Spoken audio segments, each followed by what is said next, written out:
In this episode, we'll take a look at two married couples who, after years of marriage, face some new trials and some challenges in their marriage. They decided to take a course at the Personal Involvement Center to find the new magic in their relationship.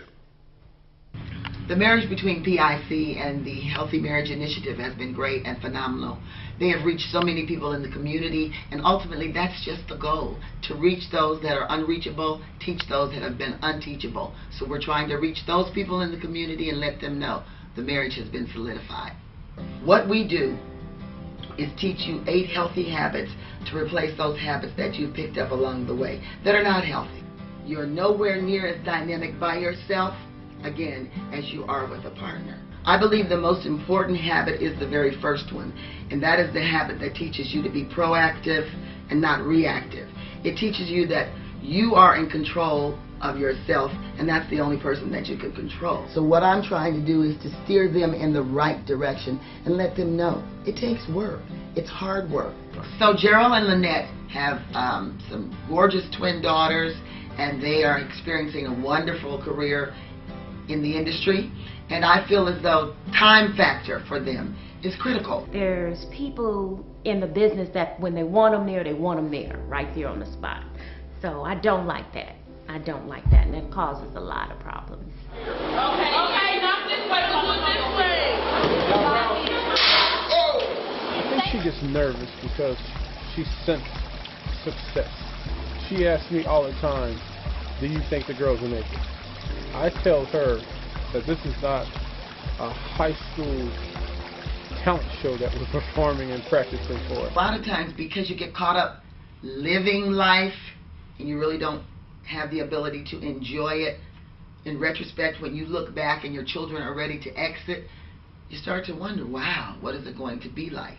So I think they were trying to understand the void that they're getting ready to face. I have to make an adjustment because so many times I think that at certain times in the evening times they should come home, and I'm always saying, where you guys going, where you at, where you been, da-da-da-da-da-da. And to be honest with you, at 18 and 19 years of age, I pretty much came and went like I wanted to.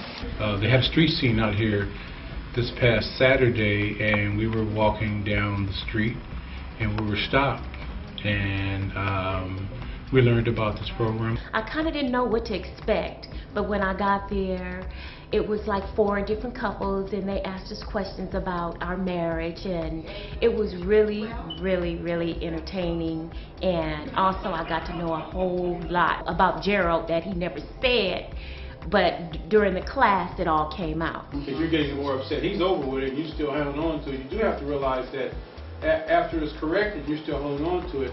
That can now be the new problem. When I first met Lynette, I realized, I do like to tell jokes, and I realized she liked to laugh. So we complimented one another, which was fun. We started off as friends, and then we built our relationship from that. Their marriage seems to be rock solid, and they just seem to have some issues maybe with, now that they're getting ready to start experiencing the empty nest syndrome, where do we go from here? Having been married for 38 years gives me a lot of wisdom, a lot of knowledge, a lot of hands-on experience. Marriage is a beautiful box with nothing inside. What you have to do is learn what to put inside. My name is Tina James, and I've been married to Louis James for 25 years. Louis and Tina, wow, this was, for me, inspirational. She suffers with multiple sclerosis. In my condition, I'm in a wheelchair. I've been in a wheelchair for 10 years, and I'm married to a minister, and it's just been a blessing. He's helped me so much to deal with what I'm going through and for us both to get through it. He absolutely adores her. You can see it in his face when she talks. He just dotes on her every word. My dad said also that when you get married, do the little things for each other. Honey, can I get you a glass of water? Can I rub your feet? Can I adjust your pillow? Anything like that. And we're up healthy and doing everything together. And then when Tina started using the wheelchair, it was nothing unusual for us to do the same thing. I believe that they're trying to prepare for the next level, and that is the next physical level, because I think spiritually they're one. I just got that from them. And I think they came so that they could gain strength, a greater strength and a greater understanding as to who they are and why they are where they are and what the next level is for them. 25 to 30 years together, there's always something to look forward to whenever I see her. You know, one thing about PIC, taught me some new family structure.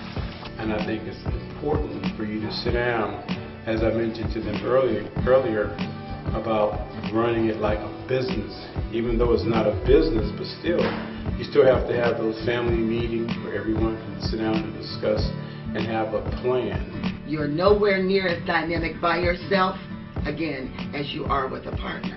So when you're able to realize that you draw on each other's strengths, you certainly can replace those unhealthy habits that you picked up in life and replace them with 8 healthy habits. It's been 20 years, but still to the day when I look into her eyes, she gets dizzy.